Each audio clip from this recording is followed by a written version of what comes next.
अगर आप भी चाहते हैं कि एसएस फिल्म्स मोतिहारी के ऑडियो वीडियो सबसे पहले आप तक पहुंचे, तो इस चैनल को सब्सक्राइब करें और साथ ही बेल आइकन को दबाना ना भूलें।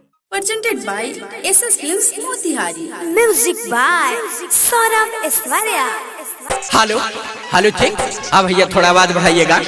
जी हाँ मेरे दोस्तों, हर साल के भांति इस साल भी नवयुवक सरस्वती पूजा समिति आप लोगों का हार्दिक अभिनंदन करती है और करती रहेगी। तो उठाइए दोनों हाथ और प्रेम से बोलिएगा सरस्वती माता की जय, सरस्वती माता की जय। साल भर पर आती है विद्या देकर जाती है, साल भर पर आती है विद्या देकर जाती है। सरस्वती माता विद्या के दाता, सरस्वती माता विद्या के दाता, सरस्वती माता विद्या के दाता।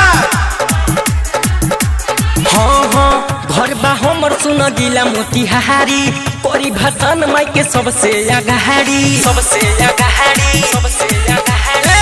घर बा हमर सुनो जिला मोतिहारी, कोरी भाषण माई के सबसे आगाड़ी। त जदी करी रुकावट लफुआ सन के टोली, त सुना हम लाइसेंस ये लफुआ है। माध्यम गोली भाषण में दे बोली, माध्यम गोली भाषण में जे बोली, माध्यम गोली भाषण में दे बोली, माध्यम गोली भाषण में जे बोली। समझोला आवाज कम कर।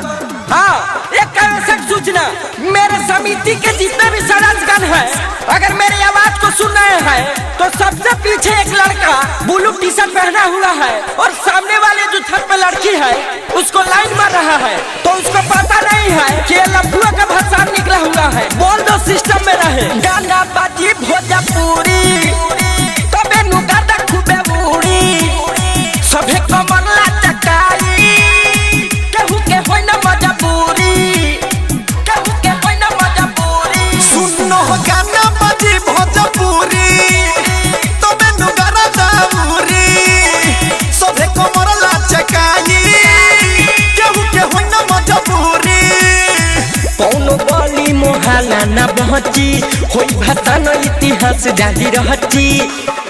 सिंह टोली में घुमनी चल सयब यही टोली। हाँ चल चल, वो नहीं हमरा माल के घर बा, कहूँ छत पर इंतजार करत होई। माध्यम गोली भाषण में जे बोली, माध्यम गोली भाषण में जे बोली, माध्यम गोली भाषण में जे बोली, माध्यम गोली भाषण में जे बोली। तो भाइयों एक शायर याद आ गया, कहते हैं कि शीशम की लकड़ी की सुगंध चंदन की लकड़ी से कम नहीं, शीशम की लकड़ी की सुगंध चंदन की लकड़ी से कम नहीं। अरे पूजा तो सभी कोई करते हैं, पूजा तो सभी कोई करते हैं, लेकिन हमारा नवयुवक सरस्वती पूजा समिति भी किसी से कम नहीं। टाइगर सुजीत के बोलावो, रोनेस के साथ न जावो, छोट मोट बावे जेला फरा, हसन फिरोज से सलटावो।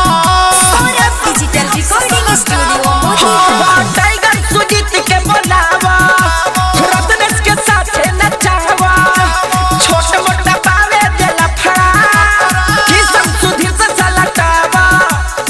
बबलू सूरज या बीर जसवी हारी, सौरभ ऐश्वर्या के चले रंगधारी, के तारिया दारू सबके हुडी जे पडोली। हाँ डोलो डोलो, जब मोतिहारी घर कच्ची का डर है। माध्यम गोली भाषण में जे बोली, माध्यम गोली भाषण में जे बोली, माध्यम गोली भाषण में जे बोली, माध्यम गोली भाषण में जे बोली। Saurabh digital recording studio Motihari.